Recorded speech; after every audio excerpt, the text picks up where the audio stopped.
A partir de hoje nós vamos estar estudando sobre a doutrina da salvação, né? Também conhecida como soteriologia. Nós vamos estar entrando neste assunto, né, nessa manhã.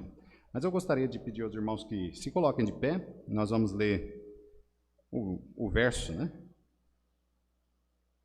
16 do capítulo 3 de João. Texto aí bem conhecido por nós.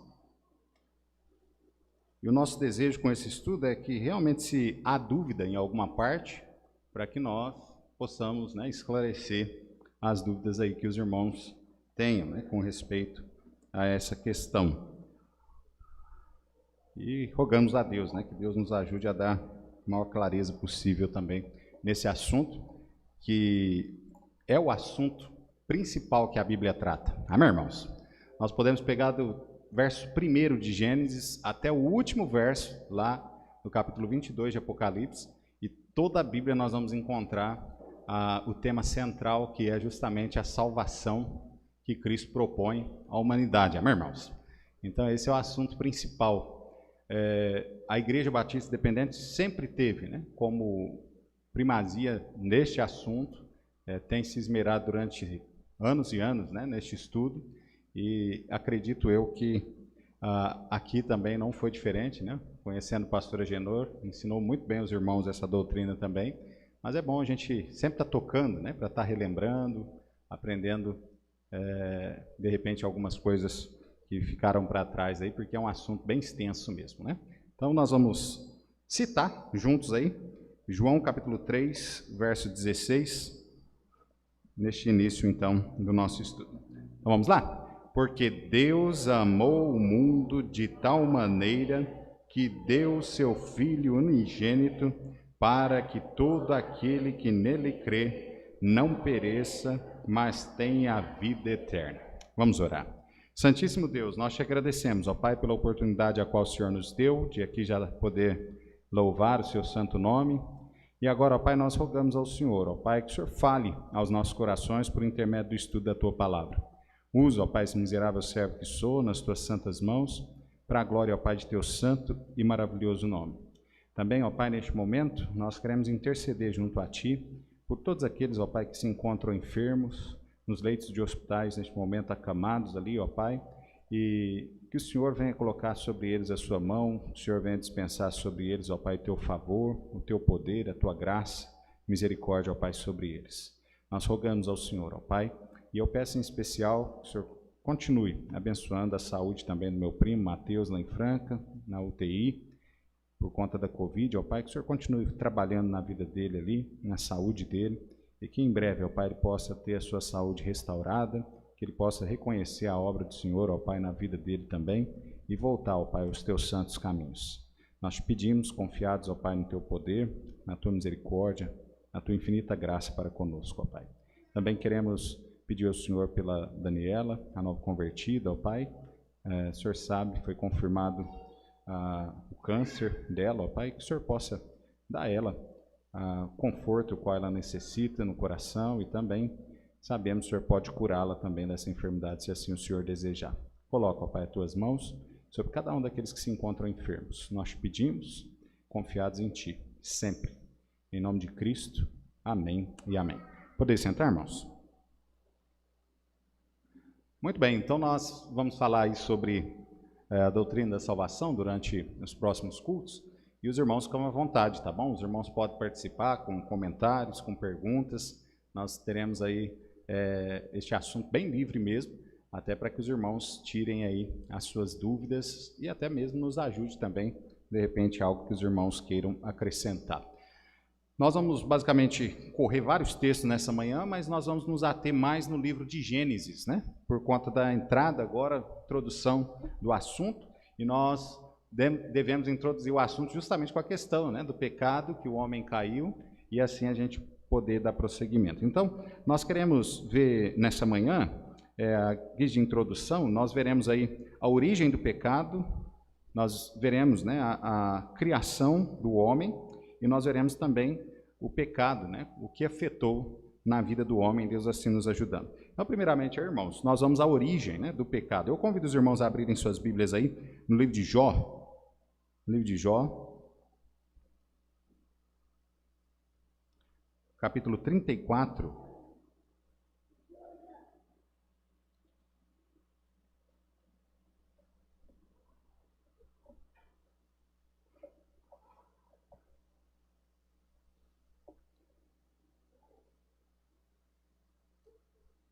E os irmãos sabem que o pecado, né, originou na vida do homem em um determinado momento, mas o pecado veio a existir em um outro momento, né, anterior àquilo que ele veio na vida do homem. Então, a origem do pecado, Jó 34, versículo 10, a palavra de Deus nos diz assim: portanto, vós homens de entendimento, escutai-me, longe de Deus esteja o praticar a maldade e do Todo-Poderoso o cometer a perversidade.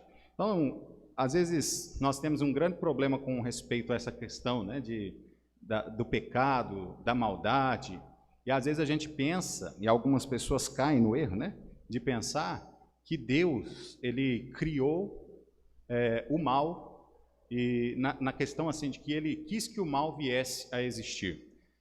Deus não fez isso, pelo contrário, né? Deus, ele não queria que o mal viesse nunca, né, à tona. No entanto, tanto o ser humano quanto os anjos foram criados com aquilo que nós chamamos de livre-arbítrio.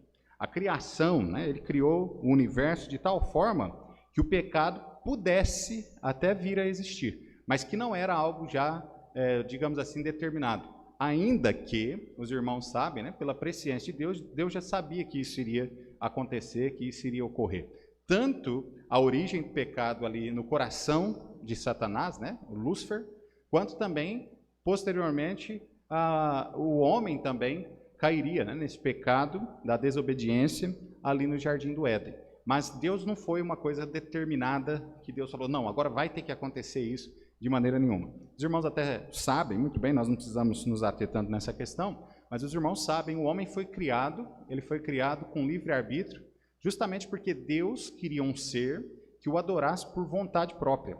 O desejo de Deus não era ter robozinhos, né, que foram programados para adorar a Ele, para louvar a Ele. O desejo de Deus não era esse. O desejo de Deus era criar o ser humano, esse ser humano com a vontade, né, a liberdade de escolha, e ele assim então poder escolher se ele iria adorar a Deus ou não. Eu sei que nós caímos aí, de repente, em muitos ensinamentos que até as pessoas seguem pela internet, de outras igrejas, falando inclusive sobre a questão da predestinação, né? Que Deus determinou um grupo de pessoas, que esse grupo de pessoas ele vai para o céu mesmo, e Deus determinou um grupo de pessoas que esse vai para o inferno mesmo. Mesmo que eles queiram ir para o céu, eles estão determinados a ir para o inferno. Foram criados para esse motivo, né? Ser lenha do fogo do inferno. E quando nós olhamos nas Sagradas Escrituras, irmãos, Deus não fez isso. Amém ou não? Deus deu uma liberdade de escolha a todos nós. Então, olha só, o homem tem a liberdade de escolher o caminho dele. Deus deu essa oportunidade desde o princípio. Assim também os anjos, né? Ao que nos parece, pelas Sagradas Escrituras, Deus não fala tanto sobre essa questão da queda dos anjos, né?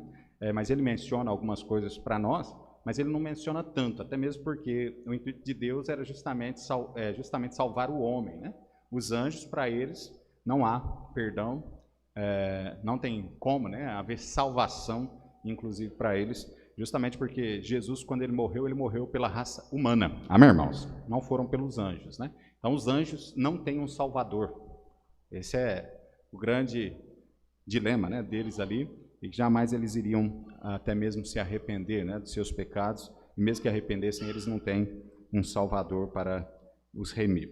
Já que o homem, ele sim tem, né? Deus deixou seu lar, sua glória, se condicionou à forma humana para morrer naquela cruz para nos salvar. Amém, irmãos? Então veja que na criação, Deus ele criou então os anjos, e os anjos eles foram criados tais como o homem, também com esse potencial, digamos assim, tanto a ser livres do mal, quanto também a irem para o mal, que iria, obviamente, e nasceu dentro do coração de Lúcifer, né? O Satanás, tanto conhecido aí, falado nas Sagradas Escrituras. Então foram os anjos e os homens, né, que pecaram, e Jó deixa bem claro isso para nós, que não houve, né, maldade. Olha comigo mais uma vez, aí em Jó 34:10, diz assim: portanto, vós homens de entendimento, escutai, longe de Deus esteja o praticar a maldade, e do Todo-Poderoso o cometer a perversidade. Né? Então Deus jamais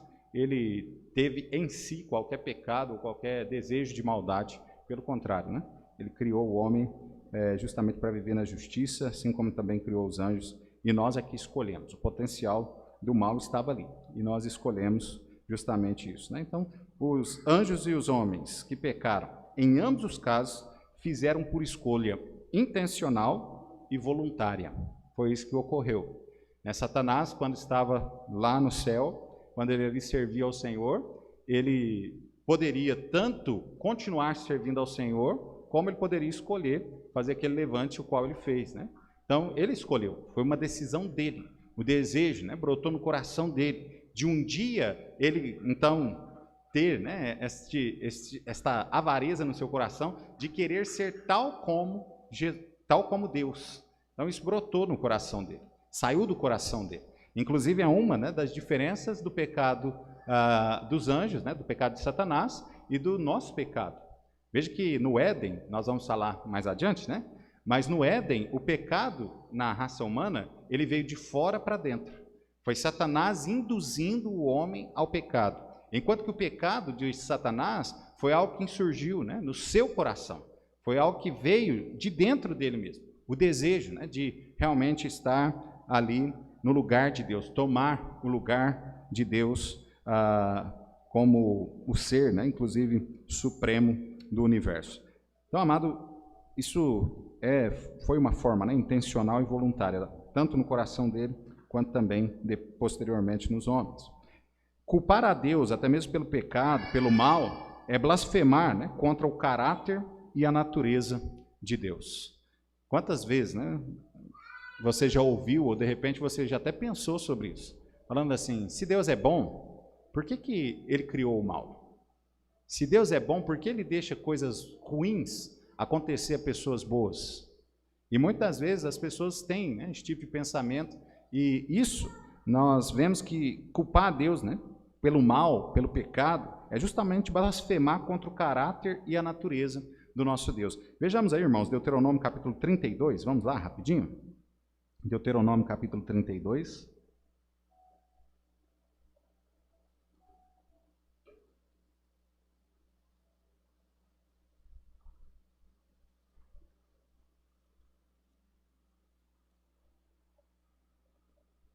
Deuteronômio 32, o verso 4, diz assim: ele é a rocha, cuja obra é perfeita, porque todos os seus caminhos justos são. Deus é a verdade, e não há nele injustiça. Justo e reto é. Então veja a palavra de Deus, né, falando que ele é justo, ele é reto.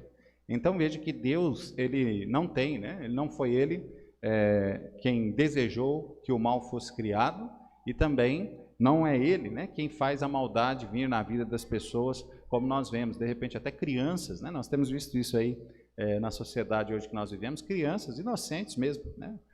Os irmãos não ouvem tanto falar sobre isso nas mídias sociais, justamente porque é proibido, né?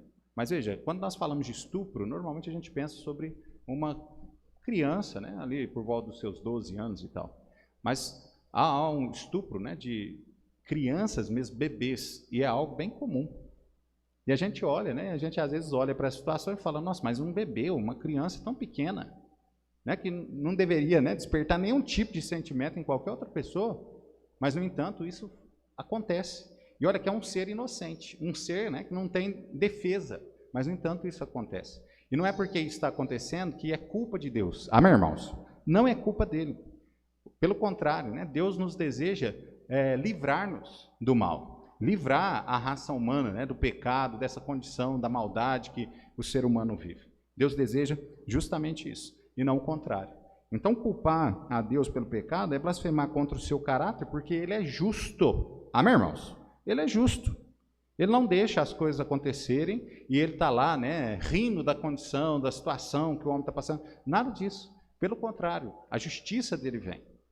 Né? E ela não é aquele ditado, né, que às vezes nós falamos, né? A justiça de Deus tarda, mas não falha. Não é isso não, a justiça de Deus vem na hora certa, no momento determinado.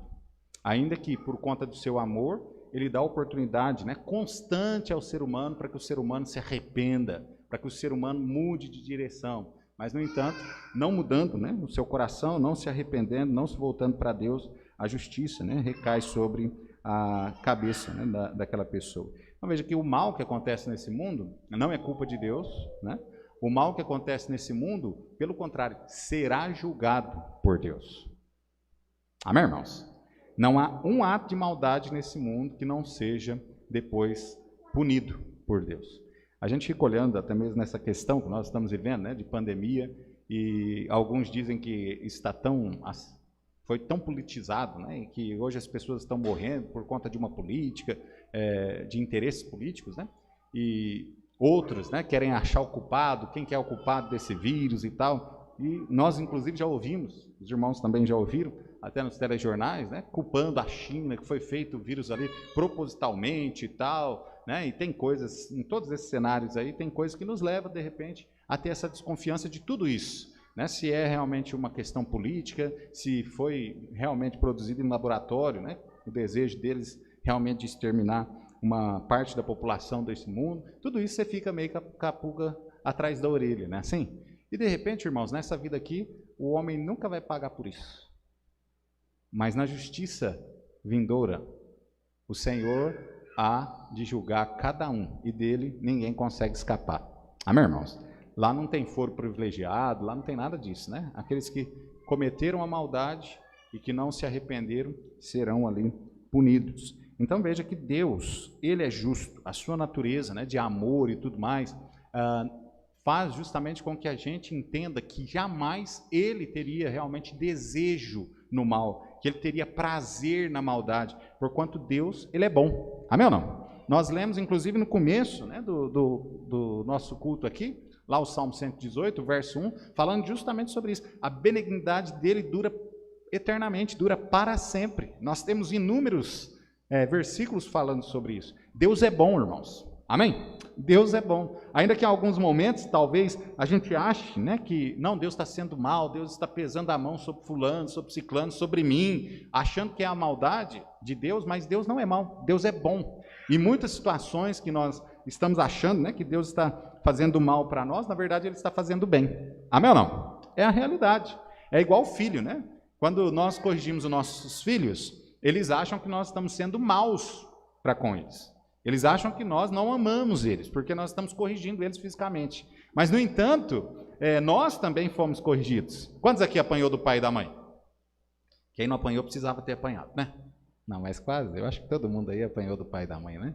Mas veja bem, lá no começo, você achava que era bom apanhar?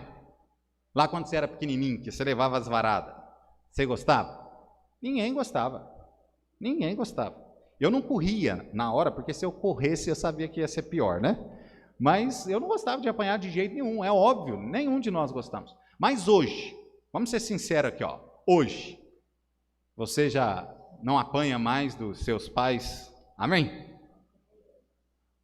Tem uns que eu acho que ainda apanha, né? Mas olha, hoje você não apanha mais, você cresceu, você amadureceu, você entendeu que aquilo foi bom para você. Eu olho para trás hoje, né, e todas as surras que meu pai e minha mãe me deram, eu vejo hoje como aquilo sendo algo que foi bom para mim. E se eu não tivesse levado muita surra daquela, eu teria enveredado por um caminho errado, um caminho talvez até sem volta. E quantos aqui concordam que hoje você reconhece que foi bom meu pai e minha mãe ter me corrigido? Vai lá, levanta a mão. Aí, ó, olha aí, um monte de gente. Então é assim, hoje nossos filhos não concordam, amanhã eles vão concordar. Ah lá, o Miguel está olhando para trás para ver se é verdade, né? Mas veja aí, essa é a situação. Então Deus, muitas das vezes, a gente está passando por situações na vida e a gente fica, né? A gente faz aquela pergunta famosa, por que, Senhor? Por que isso está acontecendo?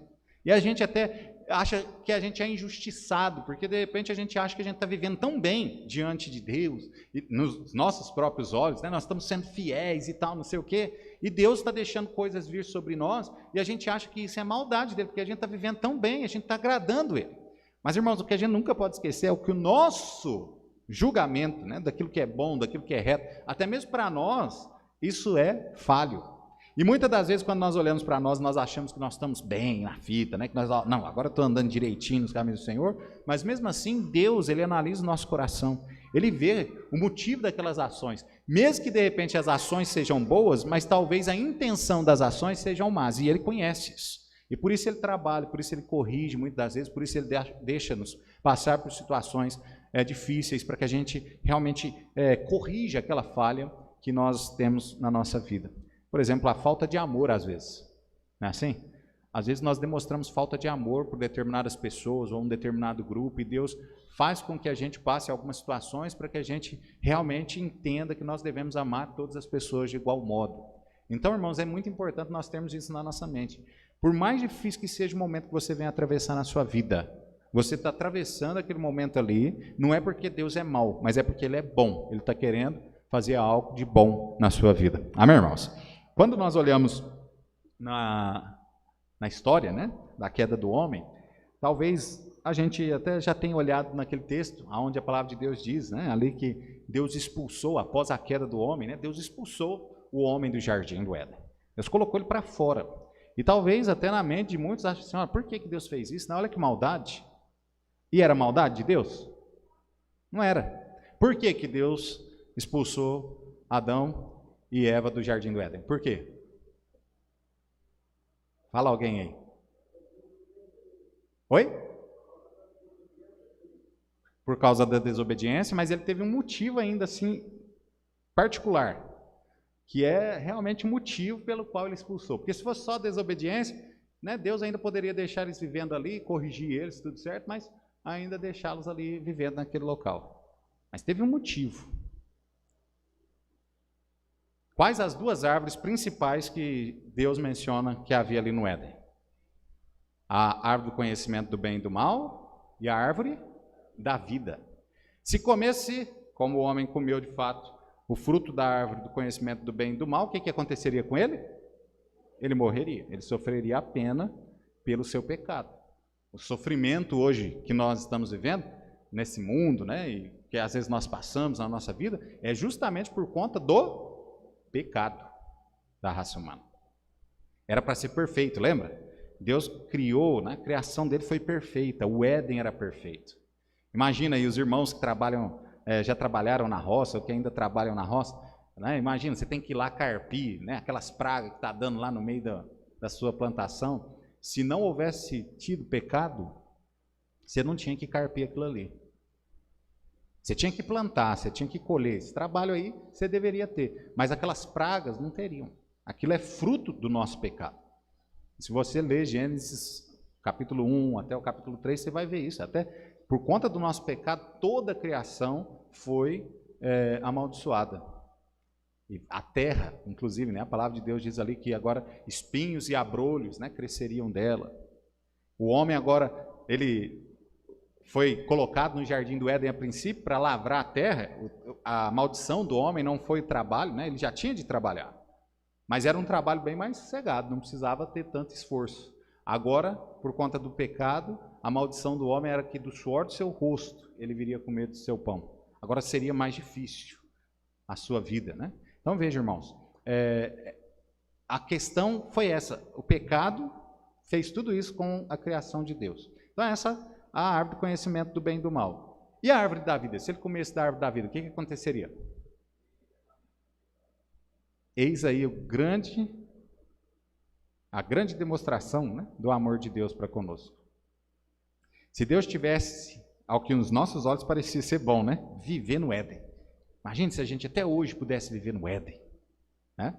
Só que, no entanto, Deus expulsou o homem do Éden. Deus colocou um anjo, né, com espadas flamejantes ali para proteger o Éden, para que ninguém mais pudesse chegar ali, para que ninguém mais entrasse ali, justamente porque se o homem comesse do fruto da árvore da vida, ele viveria eternamente pecador. Aí você imagina, tudo aquilo que vem de mal sobre nós e o nosso sofrimento jamais teria fim.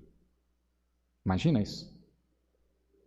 Mesmo, né, que você de repente não vai morrer, então, olha, eu não vou morrer, pastor, então não tem inferno, não tem... Mas imagina, ser doente, né? Igual muitas pessoas com câncer, estado terminal, que os medicamentos, até mesmo para tirar a dor, né? Não conseguem mais tirar a dor das pessoas. Você imagina?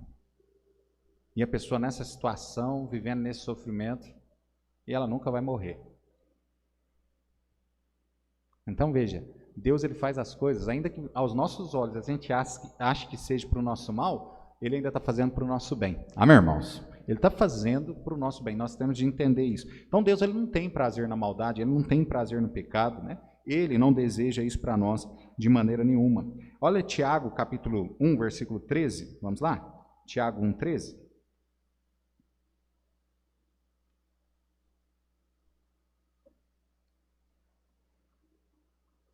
Texto aí bem conhecido nosso, né? Diz: ninguém sendo tentado diga, de Deus sou tentado, porque Deus não pode ser tentado pelo mal, e a ninguém tenta. Então veja, Deus ele não tem desejo em que nós venhamos a padecer a maldade, de maneira nenhuma. Ok? Então Deus, ele não é o criador de determinado, né? Falando, não vou criar o mal para isso ser uma perturbação para o homem, não. O desejo dele era que o homem, ele tomasse a sua escolha. O mal poderia fazer parte da vida do homem, o pecado poderia fazer parte da vida do homem, ou não. É uma escolha justamente aí do homem, ok? Então, nós poderíamos falar muito, né, sobre essa questão, mas nós queremos ser um pouco mais sucintos aí. Se os irmãos quiserem perguntar, nós estamos à disposição, né? Tentar responder às dúvidas do irmão. Então veja, Deus não é a fonte do mal, não é a fonte do pecado. Quem é a fonte do mal, quem é a fonte do pecado? É o próprio Satanás.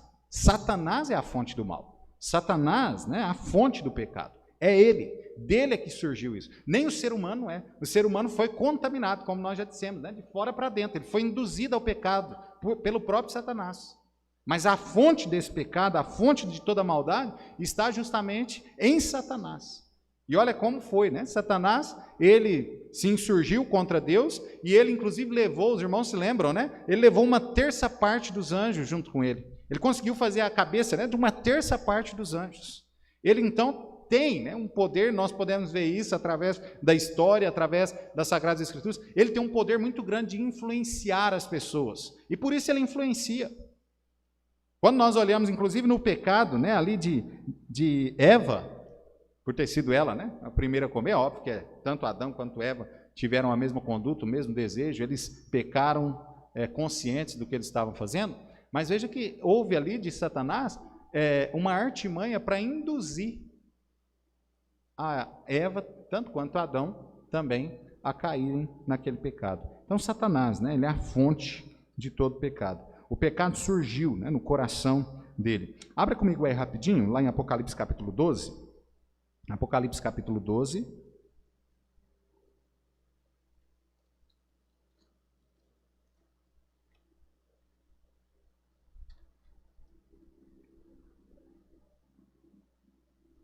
Olha o versículo 3 e o versículo 4. Diz assim: estava grávida e com dores de parto, e gritava com ânsias de dar à luz. E viu-se outro sinal do céu, e eis que era um grande dragão vermelho, que tinha 7 cabeças e 10 chifres, e sobre as suas cabeças 7 diademas. Nós vemos aqui justamente o dragão, que é justamente a figura, né, de Satanás, este que foi, obviamente, aquele que insurgiu, né, contra Deus, aquele que se colocou como adversário do Senhor. Olha o versículo 4, diz assim: e a sua cauda levou após si a terça parte das estrelas do céu, e lançou-as sobre a terra.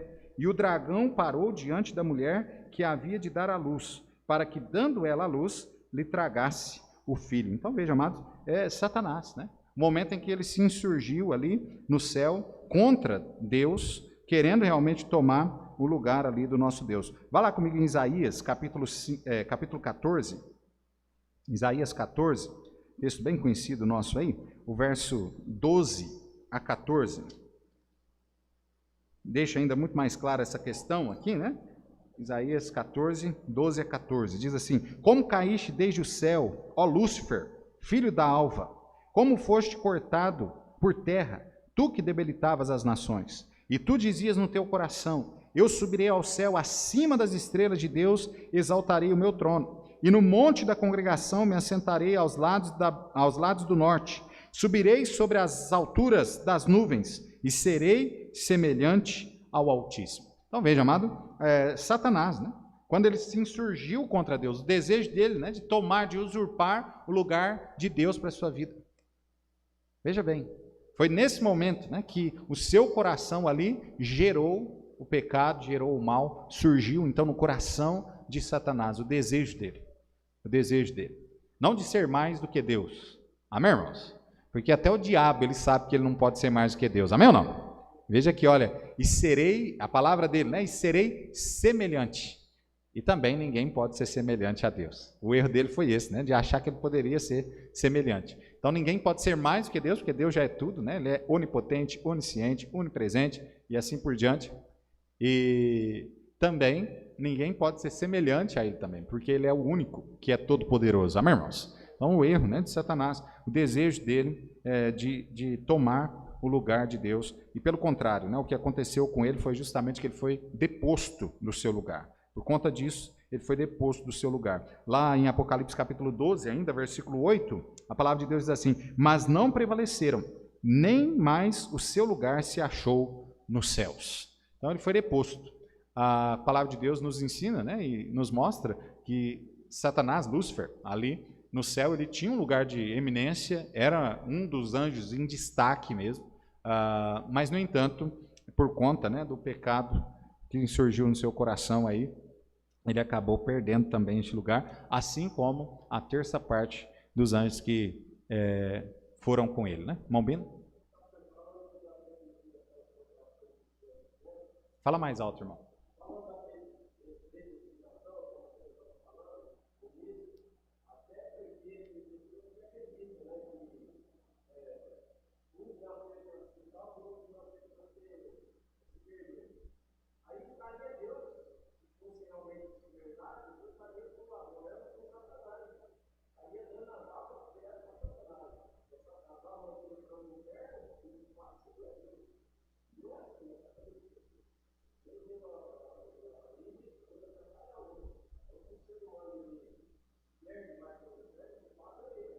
Uhum.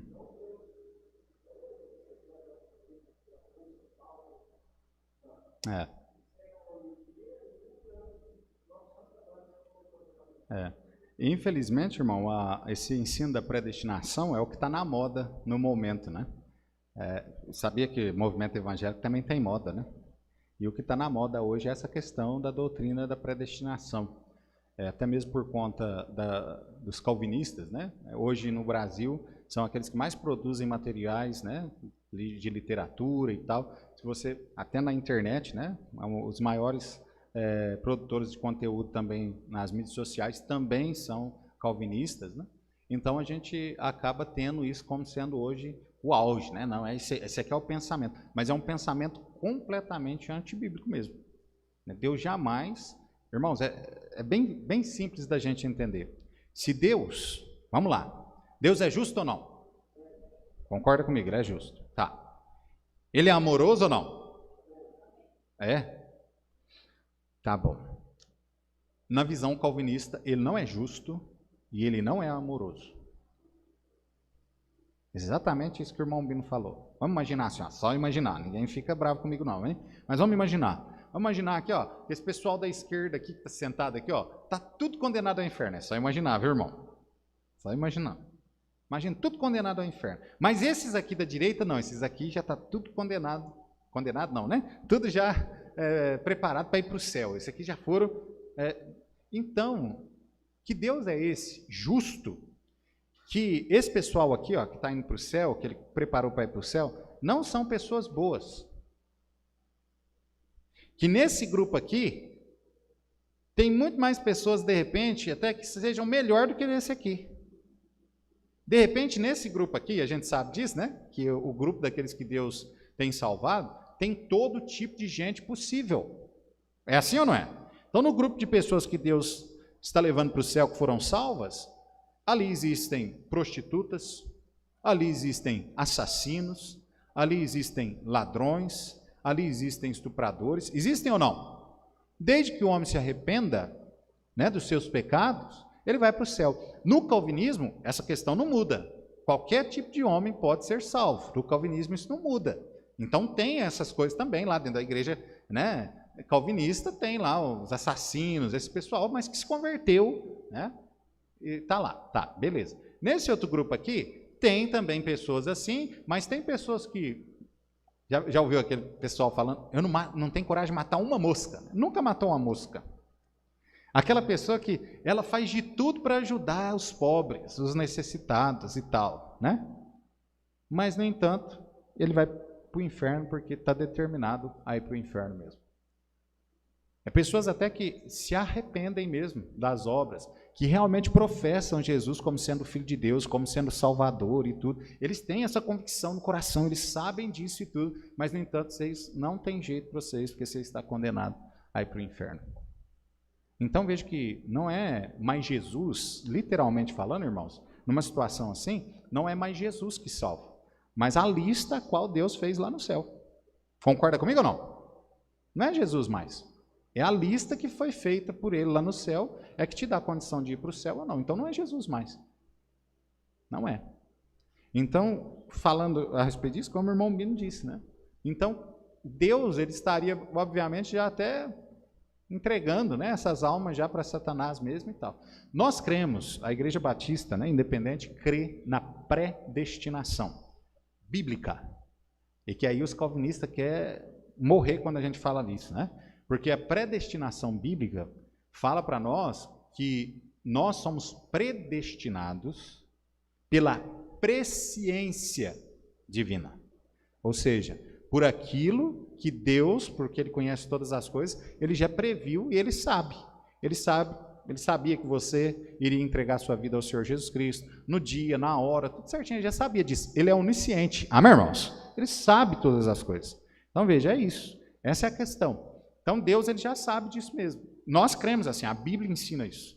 Nós somos salvos, né, em Cristo Jesus, e nós estamos aí predestinados por essa presciência a sermos tal como Cristo Jesus. Nós temos isso bem claro nas Sagradas Escrituras. Nós não entramos, né, nessa questão, e talvez a gente nem entre, talvez esse vai ser um assunto sobre a predestinação que nós vamos fazer depois, mas veja, isso é bem claro nas Sagradas Escrituras. Assim como é claro que Deus não tem prazer na morte do ímpio, mas em que todos se... A Bíblia não fala isso? Não são essas as palavras lá? Que Deus não tem prazer na morte do ímpio, mas sim em que todos, né, se arrependam. João 3,16 nós citamos no começo, porque Deus amou o mundo. O que é esse mundo? Então, na interpretação correta, é todas as pessoas sobre o mundo, todas aquelas que viveram aqui, que vivem aqui, que viverão aqui. Deus amou todos, e Ele deu a sua salvação a todos, a pessoa que quer ou então rejeita, mas, no entanto, é oferecida a todos. No entendimento calvinista, não são todos, não existe. Essa palavra todos, na verdade, é alguns grupos específicos ali de pessoas, não alguns grupos, perdão, né? Mas há grupos, sim, distintos, mas que, no entanto, Deus separou dentre esses grupos algumas pessoas que Ele vai salvar. Os irmãos estão entendendo? Então, como é que fica textos tais como Paulo falando, né, que Deus não faz acepção de pessoas? E quando você conversa com as pessoas que seguem, né, essa doutrina calvinista, eles acham que eles são os mais inteligentes do mundo.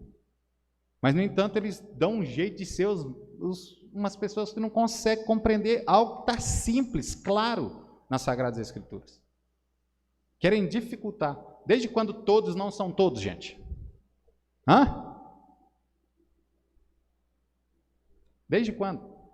Todos, para mim, sempre foi todos, não tem exceção. Todos é todos e pronto, acabou.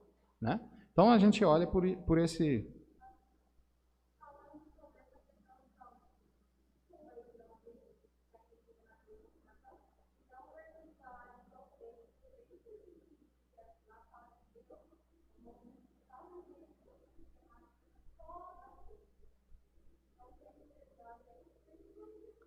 São duas coisas aí que ficam sem sentido em João 3,16 na visão calvinista. Primeiro, que Deus não amou a todos, E segundo, que a salvação não é por crer. Né? Porque lá fala, porque Deus amou o mundo, né, de tal maneira que deu o seu Filho unigênito para que todo aquele que nele crê. Então veja, a salvação é algo que deve vir do ser humano. Eu preciso crer. O homem tem que ter isso. Ele tem que se arrepender, reconhecer Jesus como seu Salvador, crer no Evangelho que foi a ele mencionado. Então, veja, não tem como se sair daí. O texto está bem claro assim. Só que na visão deles não. Então, não, mas é só aqueles que Deus preparou. Então, é todos aqueles de um grupinho seleto que Deus colocou ali, e esses aqui então é que são amados, e esses aqui é que vão crer. E inclusive na visão deles, Deus não vai dar condições dos outros crerem. São só esses aqui que vão crer. Deus não vai dar condição dos outros se arrependerem. É só esses aqui que Deus vai dar condição de arrepender. E a gente olha nas Sagradas Escrituras, não tem nada a ver com isso, né? Sempre Deus está oferecendo a salvação a todos, sem excluir ninguém. Sempre mostra que Ele ama a todos, sem distinção de ninguém.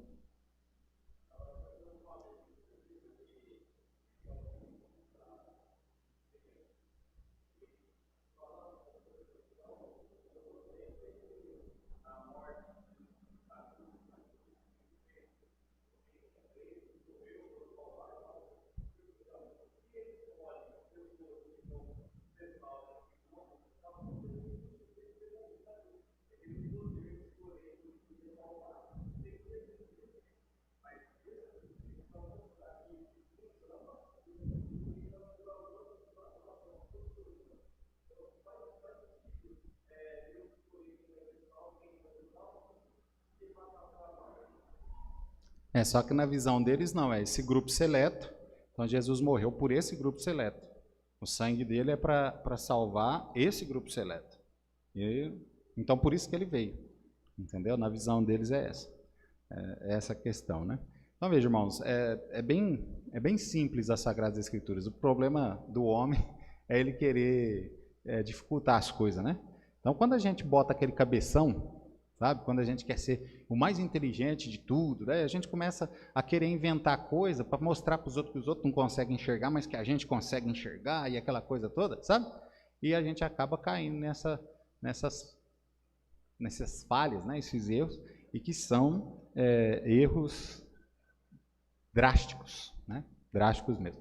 Nossa, irmãos, eu convivo, né? Já convivi com pessoas assim, e que creem dessa forma. E sabe qual que é a grande tristeza? É que normalmente, no grupo de pessoas assim, eu sei que tem calvinistas mais esclarecidos, mas nesses menos esclarecidos, que são a grande maioria, inclusive, né, que não entenderam nem mesmo aquilo que Calvino estava tentando ensinar, nesse grupo, que a tristeza é que as pessoas estão dentro da igreja, elas estão vivendo uma vida religiosa, mas sabe o que elas estão fazendo? Torcendo para ser um dos que está na lista que vai se salvar. Então pensa, a grande maioria das pessoas vivem sem segurança da sua salvação. É triste, mas é a realidade. A grande maioria desse povo. E talvez, né, alguns líderes, aí, se a gente for conversar com alguns líderes dessas religiões, eles vão falar assim, não, que isso, não sei o quê, papapá. Mas a gente sabe, porque quando a gente conversa com alguém assim, e a gente fala assim, ó, você tem certeza da sua salvação? A grande maioria deles falam que, estamos lutando para isso, né? E acabam falando tão mal do arminianismo, que nós também não somos arminianos, né? Eles acabam falando tão mal do arminianismo e eles acabam se assemelhando ao arminianismo. Porque assim como os arminianistas, né, estão ali procurando a salvação através das suas boas obras, através de uma vida certa diante de Deus, né? Estão tentando dar uma ajudinha para Jesus salvar eles, os outros também que são calvinistas estão do outro lado também, tentando viver certo e tal, tudo, e torcendo para que eles sejam um daqueles que estão na lista ali. Então é um grande problema, né, de ambas as partes. Quando nós olhamos a salvação de uma forma bem simples, bem clara que o Senhor nos deu, Ele não complicou nada a respeito da salvação, Ele deixou bem claro que Ele ama a todos, que Ele morreu por todos, o seu sangue foi derramado por todos, e que todos que reconhecer a Ele como seu Salvador, que arrepender de seus pecados, que pedir a Ele a salvação, todos serão salvos. É bem simples assim, de forma que uma criança pode entender. Amém, irmãos? Mas lembra, Satanás ele está trabalhando, né, em fazer uma confusão na cabeça das pessoas para que as pessoas não creiam. Satanás está tapando, né, os olhos para que eles não vejam, os seus ouvidos para que eles não ouçam, e eles então vão só cada vez mais indo mais longe daquilo que Deus propôs para eles, que é a salvação. Então, amado, voltando aqui, né, eu acho que tá beleza nessa questão, né, mais para frente a gente vai tratar com respeito a essa questão. Então nós vimos aí que Satanás, né, o pecado insurgiu no coração dele por conta disso, né, ele e os anjos, os demônios ali que o seguiram, né? Os anjos que o seguiram, depois transformaram em demônios aí, caíram com ele, uma terça parte. E Satanás passa a ser, então, assim, o nosso adversário, né? Em Apocalipse 12, o verso 9, a palavra de Deus diz assim: e foi precipitado o grande dragão, a antiga serpente, chamada o diabo, e Satanás, que engana todo mundo, ele foi precipitado na terra, e os seus anjos foram lançados com ele. Então, Satanás hoje, o trabalho dele é justamente se opor àquilo que é a vontade de Deus. O trabalho dele é esse. Então Satanás ele sabe que para ele não tem salvação, não tem como ele se reconciliar com Deus, não tem como isso acontecer. E até mesmo ele, né, por conta do mal ter nascido no coração dele, ele também não tem nenhum desejo de se arrepender.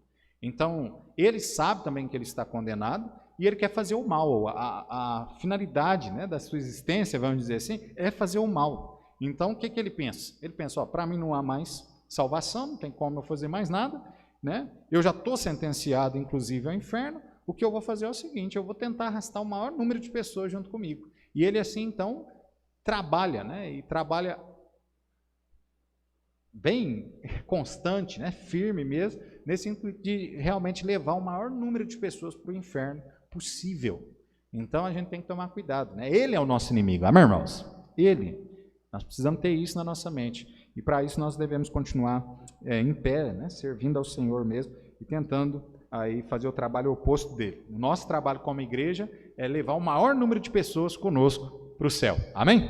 Então nós estamos inverso dele. Nós precisamos entender bem essa questão. Então a origem do pecado. O pecado, a maldade surgiu em Satanás, em Lúcifer. Não veio, né? Isso não veio de Deus. Deus não queria que isso ocorresse, mas, no entanto, Deus queria um ser que o adorasse a sua própria vontade, ok? Segundo ponto nosso aí, o homem foi criado perfeito, a imagem e semelhança de Deus. Amém, irmãos? Vamos lá rapidinho, Gênesis capítulo 1, Gênesis capítulo 1, verso 26 e 27, a palavra de Deus nos diz aí: e disse Deus, façamos o homem a nossa imagem, conforme a nossa semelhança, e domine sobre os peixes do mar, sobre as aves do céu, sobre o gado, sobre toda a terra, sobre todo o réptil que se move sobre a terra. E criou Deus o homem à sua imagem, a imagem de Deus o criou, homem e mulher os criou. Então veja aí, Deus, né, ele criou o homem perfeito, ele criou o homem à sua imagem e à sua semelhança. O que é que a palavra de Deus quer dizer com respeito a essa imagem e semelhança? É óbvio que nós não somos iguaizinhos a Deus. Amém, irmãos? Nós não somos iguaizinhos. Né? Deus, ele é eterno. Das questões, né? Deus, ele é eterno. Nós somos coeternos. O que isso significa? Deus, ele não tem começo, meio, nem fim. Deus sempre existiu. A gente nem consegue explicar isso, né? Justamente porque, para nós, tudo que nós conhecemos nessa vida aqui, com exceto daquilo que é espiritual, né? Deus, mas tudo que nós conhecemos aqui teve um começo. Então, para a gente, essa ideia, né, de alguém que sempre existiu, ela extrapola, né, o nosso entendimento. Né? Então, veja, e nós tivemos um começo, mas nós não vamos ter um fim. Nem aqueles que são salvos, nem aqueles que são perdidos. O ser humano é coeterno, ok? Foi criado dessa forma, coeterno, ok? Então, aqueles que entregaram a sua vida ao Senhor Jesus, partindo desta vida aqui, vão viver eternamente com Cristo. Mas aqueles que não entregaram vão viver eternamente também no inferno, na condenação eterna. Então, a imagem e semelhança aqui, para nós podemos entender com dois pensamentos. Primeiro, na questão tricotômica, né? Nós somos seres tricotômicos, ou seja, Deus é Deus Pai, Deus Filho, Deus Espírito Santo, são três em um.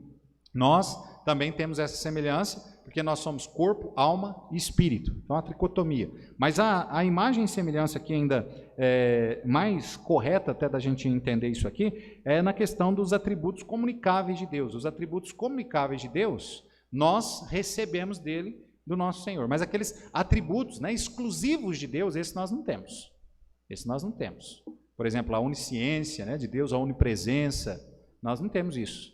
A onipotência, nós não temos isso. Esses são os atributos incomunicáveis, né, vamos dizer assim, de Deus. Então veja, agora os atributos comunicáveis nós temos, que é Deus nos deu condições de intelectual, de pensar, de refletir sobre as coisas. Deus nos deu condição, né, de amar as pessoas. Deus nos deu condições, né, de fazer o bem. Então todos esses atributos também nós recebemos do Senhor. Agora aquilo que é mal em nós recebemos de herança de Adão, né, do pecado lá original que veio a todos nós. E que esses não existem também em Deus. Deus não tem pecado. Amém, irmãos?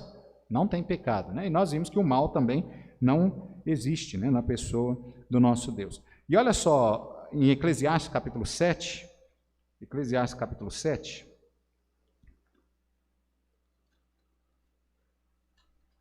Eclesiastes 7, olha o verso 29. Diz assim: eis aqui o que tão somente achei, que Deus fez ao homem reto, porém eles buscaram muitas astúcias. Né? Então veja aí, a conclusão é essa. Né? Essa questão de o homem ter sido feito, né, a imagem e semelhança de Deus, demonstra justamente que o homem foi criado perfeito. Nós fomos criados sem pecado. Amém, irmãos? Sem pecado. Sem maldade em nós. Nós somos criados perfeito ali pelo nosso Deus. Então veja, o pecado, né, originou em Satanás, o homem foi criado, no entanto, perfeito, mas, no entanto, no momento da história, né, o homem acaba caindo, né, em pecado, e aí então é que se faz necessário a salvação para o homem. Então o pecado na vida do homem não foi, como nós já vimos, um ato acidental. Ele pecou consciente. Amém, irmãos? Vá lá comigo agora, nós vamos ficar um pouco mais aqui em Gênesis, mas vamos lá em Gênesis capítulo 2, versículo 8 e 9. Nós vamos correr aqui que o nosso tempo já... Verso 8 e 9 diz assim: e plantou o Senhor Deus um jardim no Éden do lado oriental, e pôs ali o homem que tinha formado. E o Senhor Deus fez brotar da terra toda a árvore agradável à vista e boa para a comida, e a árvore da vida no meio do jardim, e a árvore do conhecimento do bem e do mal. Olha só o verso 15 a 17. E tomou o Senhor Deus o homem e pôs no jardim do Éden para o lavrar e o guardar. E ordenou o Senhor Deus ao homem, dizendo: de toda a árvore do jardim comerás livremente, mas da árvore do conhecimento do bem e do mal, dela não comerás, porque no dia em que dela comeres, certamente morrerá. Então veja aí a ordem divina. O homem conhecia aquilo que Deus tinha dado para ele comer de todas as árvores frutíferas do jardim. Olha que são muitas, né? Olha quantas árvores frutíferas nós temos no mundo aí hoje, né? Então todas essas árvores estavam lá no Éden. E agora ele fala: olha, só uma aqui que não é para você comer. E ele coloca lá a árvore do conhecimento do bem e do mal, deixa bem claro ali, né? Ó, essa aqui não é para você comer. Essa aqui não, né? Então veja, o homem então, sabendo, né, que ele não deveria comer daquele fruto ali, ele cedeu à tentação, ele foi tentado por Satanás e ele tomou a decisão de fazê-lo, de cair naquele pecado, de desobedecer a Deus. Olha aí comigo o versículo 1 a 7 do capítulo 3, fala assim: ora, a serpente era mais astuta do que todos os animais do campo que o Senhor Deus tinha feito. E esta disse à mulher: é assim que Deus disse? Não comereis de toda a árvore do jardim? E disse a mulher à serpente: do fruto das árvores do jardim comereis, mas do fruto da árvore que está no meio do jardim, disse Deus: não comereis dela, nem nela tocareis, para que não morrais. Então a serpente disse à mulher: certamente não morrereis, porque Deus sabe que no dia em que dela comerdes, se abrirão os vossos olhos, e sereis como Deus, sabendo o bem e o mal. E viu a mulher que aquela árvore era boa para se comer, e agradável aos olhos, e árvore desejável para dar entendimento. Tomou do seu fruto e comeu, e deu também a seu marido, e ele comeu com ela. Então foram abertos os olhos de ambos, e conheceram que estavam nus, e cozeram folhas de figueira, e fizeram para si aventais. Olha o versículo 6. mostra que tanto Adão quanto Eva ali, eles pecaram sabendo o que eles estavam fazendo.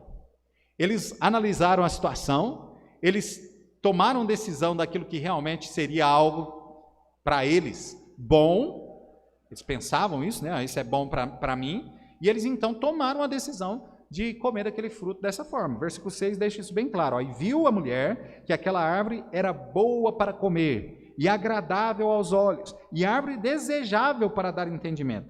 Tomou do seu fruto, comeu, e deu também a seu marido, e ele comeu com ela. Então veja, foi pecado, né? Uma atitude ali consciente, não foi um acidente. Foi consciente, a pessoa olhou, parou, pensou, analisou tudo, falou, não, é isso mesmo que eu quero. E foi, e caiu em pecado. É assim. Até hoje é assim. Deus colocou em nós, né? Nós não vamos falar sobre essa questão, mas nós somos dispensacionalistas, nós acreditamos, né? A dispensação da inocência. A dispensação da inocência, Deus colocou em nós aqui a nossa consciência moral.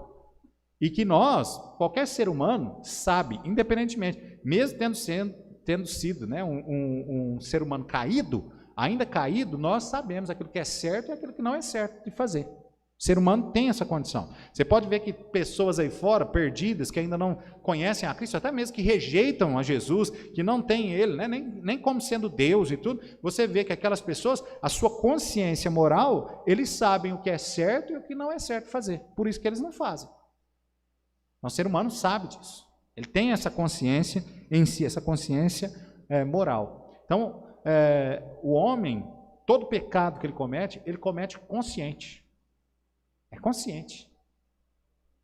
O salvo também. Nós pecamos consciente.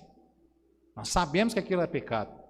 E nós ainda temos um agravante, né? Porque o Espírito Santo mora em nós. E ele fala assim, não faz isso porque isso é pecado. Está errado isso. E o que a gente faz? Vai lá e peca mesmo assim. Consciente. A gente deseja isso. A gente faz isso com vontade, né? Nossa mesmo, interior, porque a gente sabe que aquilo é errado, né? Então veja bem, o pecado então na vida do homem, ele não foi um ato acidental. E ele trouxe, inclusive, irmãos, grandes consequências. Amém, não? Grandes consequências. Veja, a palavra de Deus diz, né, que por conta de Adão e Eva ter caído lá atrás, o pecado passou a existir sobre toda a raça humana. Toda a raça humana foi contaminada com esse pecado, né? O texto bem conhecido lá de Romanos 5,12. Como por um homem entrou o pecado no mundo e pelo pecado a morte, assim também a morte passou a todos os homens. Por isso que todos pecaram. Por isso que não tem ninguém que vai para o céu, mesmo que for uma pessoa boa. Porque nós já nascemos condenados, nós já nascemos pecadores. Nós já nascemos assim. Então, o ser humano, né, não tem aquele, não, pastor, mas e se o fulano vive lá não sei na onde, e ele vive sozinho, e ele nunca comete um pecado, ele vai para o céu, mesmo, ele vai para o inferno, mesmo não tendo pecado? Não tem como. O ser humano já nasce pecador. Nós já falamos isso aqui inúmeras vezes, né? Pega 2 crianças recém-nascidas, leva para uma ilha distante, inabitada, coloca lá, depois de 50, 100 anos você volta lá, né? Se eles sobreviveram ali, você vai ver que vai ter uma sociedade igualzinha a essa daqui. Porque o ser humano, é um vírus, né? Que é o pecado mesmo introduzido nele, que passa de geração para geração. Não tem como. Não tem como. Então, o homem, ele é uma das grandes consequências, né, na raça humana foi justamente isso, que todo homem, então, passou a ser pecador. Também todo homem está separado de Deus, né? Lá, olha Gênesis capítulo 3 aí comigo, Gênesis 3, 23. Que nós, inclusive, já mencionamos aqui um pouco, né? Mas olha lá, o Senhor Deus, pois, o lançou fora do jardim do Éden para lavrar a terra de que fora tomado. Então veja que, após o pecado, o homem foi lançado fora do jardim do Éden. Isso também aconteceu espiritualmente. Lá em Romanos 3, 23, diz, porque todos pecaram e destituídos estão da glória de Deus, estão separados da glória de Deus. Não tem mais o contato. Aquela intimidade, né, que o homem tinha com Deus, que a Bíblia fala aqui no livro de Gênesis, que todo cair da tarde o Senhor vinha para conversar ali com Adão, e aquilo ali foi rompido por conta do seu pecado. Então, uma grande consequência também que ocorreu aí na vida do homem. Olha Efésios também, capítulo 4, versículo 18. Vamos lá? Efésios 4, 18. Efésios 4, 18 diz assim, entenebrecidos no entendimento, separados da vida de Deus pela ignorância que há neles, pela dureza do seu coração. Então veja, o homem está assim, né? Por conta do pecado, a dureza do coração, o homem está separado de Deus. Também outra consequência, né, foi que todos foram culpados e são culpados diante de Deus. Romanos, né, 3:10, não há um justo, nenhum sequer. Então todo mundo é culpado. Não tem ninguém ali que está sem pecado, que é justo diante de Deus, não existe essa ideia. Então, todos estão culpados. Romanos 3:19 também nos diz assim, ó: ora, nós sabemos que tudo o que a lei diz, aos que estão debaixo da lei o diz, para que toda boca esteja fechada e todo mundo seja condenável diante de Deus. Então veja, a lei, os irmãos lembram disso, né? A lei, ela serve para quê? Para condenar, mostrar que nós somos passivos realmente da condenação do inferno. A lei serve para isso. A lei nunca teve propósito salvífico, nunca foi propósito da lei levar o homem a Cristo, a salvação, né? Digamos assim. Mas, no entanto, apontar o homem à sua condição, que ele é pecador miserável, e mostrar para ele que a única solução é ele recorrer à justiça de Deus, à justiça de Cristo Jesus. A única questão para nós é essa. Então, olhando, né, aos olhos espirituais, na lei de Deus, nas Sagradas Escrituras, a gente vai ver justamente isso, que Deus, nós olharmos, né, a lei de Deus, a forma como nós deveríamos viver, todos nós vamos ter a mesma conclusão, de que nós somos pecadores miseráveis e que nós realmente merecemos o inferno. Todos nós, sem exceção. Então, o pecado, né, nos colocou debaixo dessa ira de Deus, né, deste julgamento aí de Deus por conta do nosso pecado. Também outra consequência é que, aviltados, né, em seu caráter e conduta, nós fomos mudados por conta do pecado, né? O homem, ele tem uma conduta, né, errada. Olha Tito capítulo 3, versículo 3 comigo aí. Nós estamos terminando. Tito 3, verso 3, diz assim: porque também nós éramos noutro tempo insensatos, desobedientes, extraviados, servindo a várias concupiscências e deleites, vivendo em malícia e inveja, odiosos, odiando-nos uns aos outros. Então, a situação do homem. O homem foi criado perfeito, mas agora, olha só a situação em que o homem se encontra, né? O caráter, a conduta dele foi toda corrompida por conta do pecado, né? Também sofremos, inclusive, males, né, na nossa carne. Olha o nosso corpo, né, também foi afetado com isso. Olha aí 2 Coríntios, capítulo 4, o verso 7. 2 Coríntios 4, 7. A palavra de Deus diz assim: porque quem te faz diferente? E que tens tu que não tenhas recebido? E se o recebeste, por que te glorias como se não houveras recebido? Deixa eu ver aqui. Eu estou em 1 Coríntios, né? 2 Coríntios, estou vendo que não bate.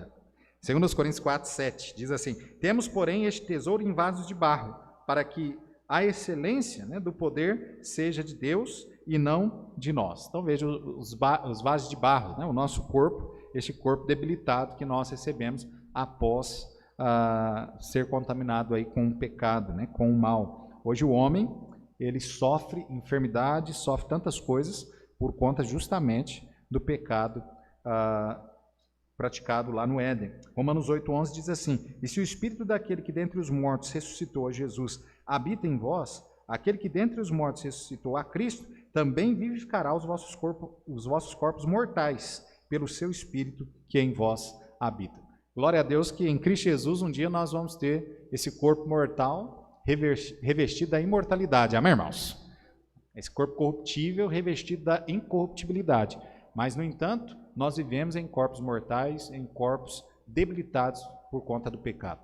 Por isso que nós enfermamos, por isso que nós ficamos, né, doentes, debilitados até mesmo na saúde por conta justamente do pecado lá atrás. Isso afetou de forma drástica realmente a vida do ser humano. Também a morte física, né? Lá em Gênesis capítulo 2, versículo 17, a palavra de Deus lá fala assim: mas da árvore do conhecimento do bem e do mal, dela não comerás, porque do dia em que dela comeres, certamente morrerás. Depois nós encontramos Paulo falando em Romanos 6:23, porque o salário do pecado é a morte, mas o dom gratuito de Deus é a vida eterna por Cristo Jesus. Amém, irmãos?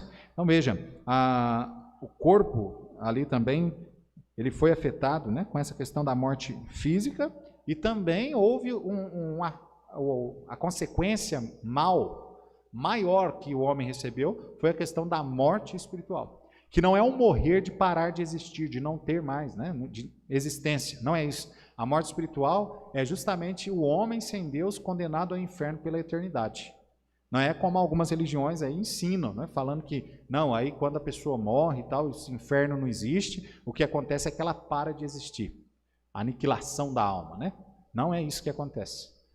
A palavra de Deus deixa bem claro que o homem, a morte espiritual é que o homem será, sem Cristo, será lançado no lago de fogo para sofrer, né? Pela eternidade. Então isso é bem claro para nós nas Sagradas Escrituras. E também as dores, né, e sofrimentos, tanto na questão temporal, que nós vemos aqui em Gênesis capítulo 3, olha comigo o versículo 16 a 19, onde ele fala assim, ó, Gênesis 3, 16 e 19.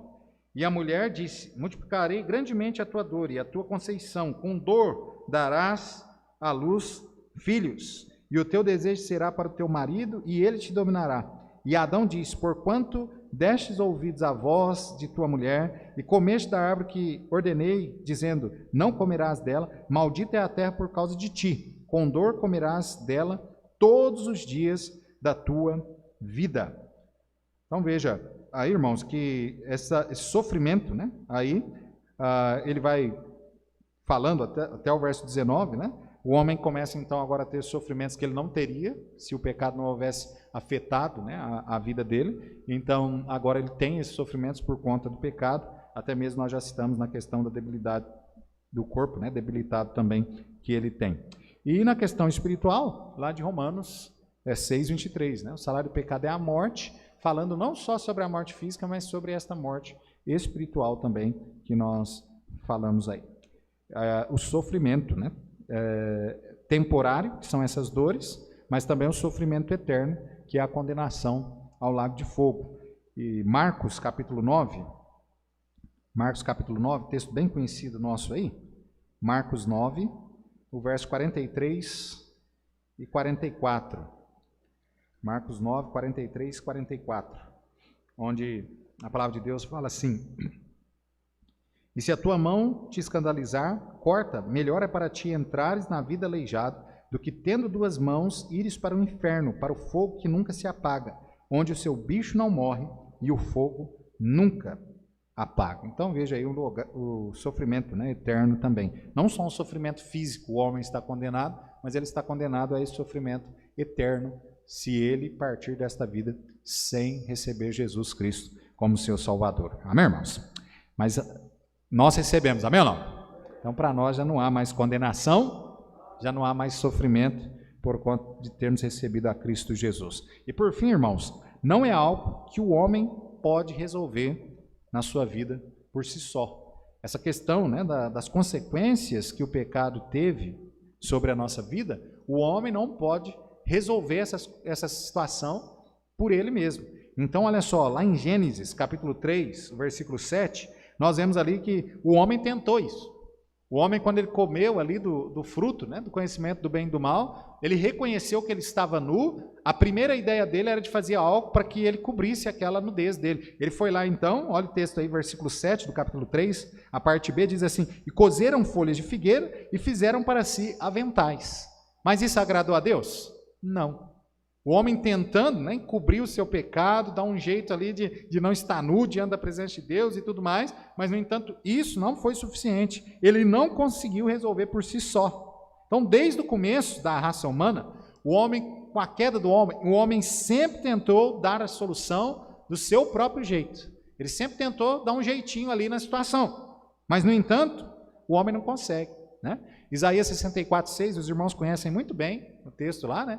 E diz justamente essa questão, né? De que as nossas obras de justiça para Deus, na questão da salvação, para Ele é como trapo de imundícia, ou seja, não tem valor algum aquilo ali.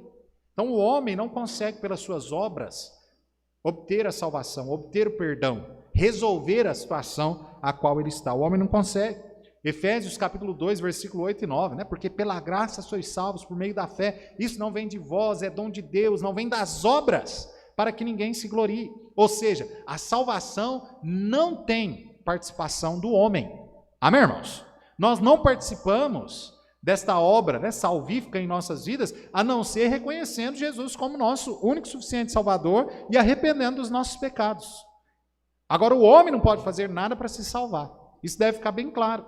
E nós já temos falado aqui inúmeras vezes, né? Tantas religiões que pregam, não, Jesus salva, mas no entanto, você tem que permanecer, você tem que perseverar, olha, você tem que fazer coisas bondosas, você não pode faltar de nenhum culto, você não pode deixar de dar o dízimo, não sei o quê, colocam tantas coisas, uma somatória, qualquer, escute bem, irmãos, presta atenção aqui, presta bem atenção, qualquer evangelho que é pregado, que ensina que é Jesus mais alguma coisa, esse evangelho é maldito, é amaldiçoado, é isso que Paulo diz aos Gálatas.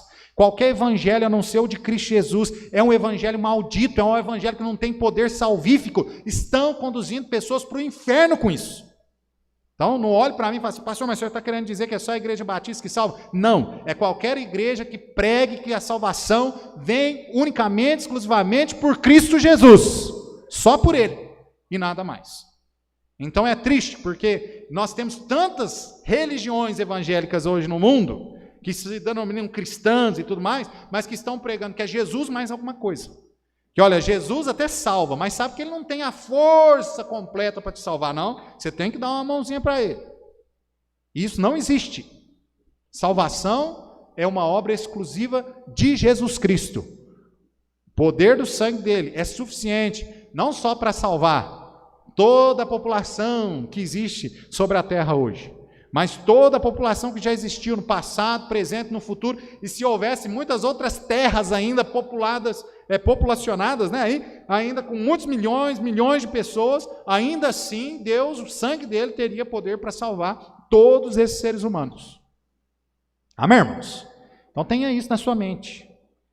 Não ache. Tem um monte de crente que acha assim, igreja é tudo igual, fala de Jesus, prega Jesus, não sei o quê, não é.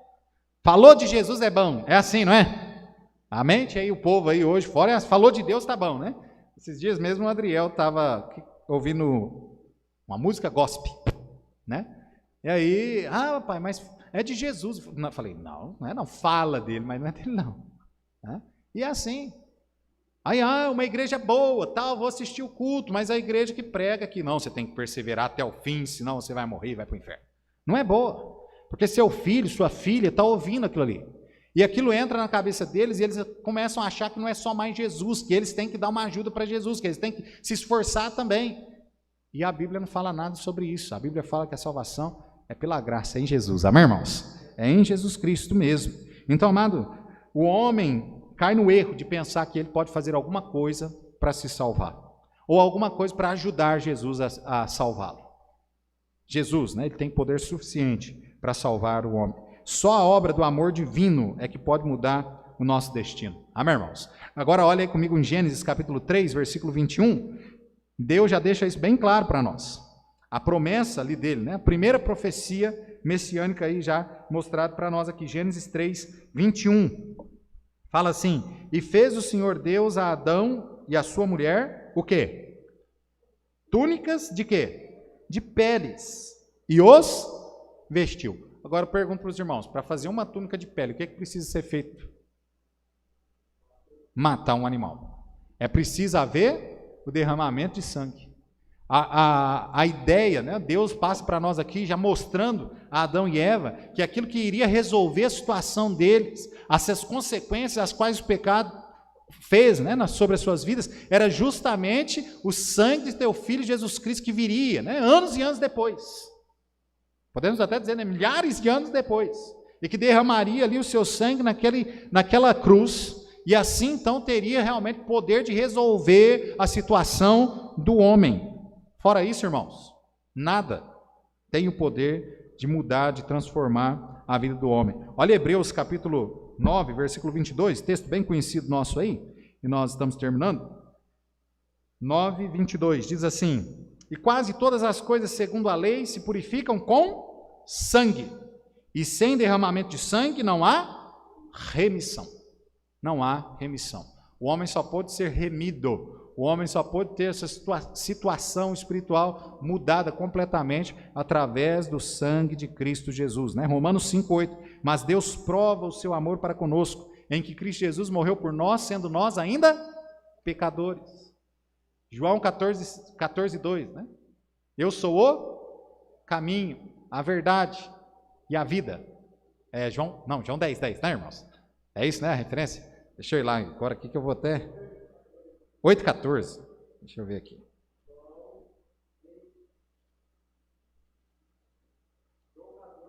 14:6, né?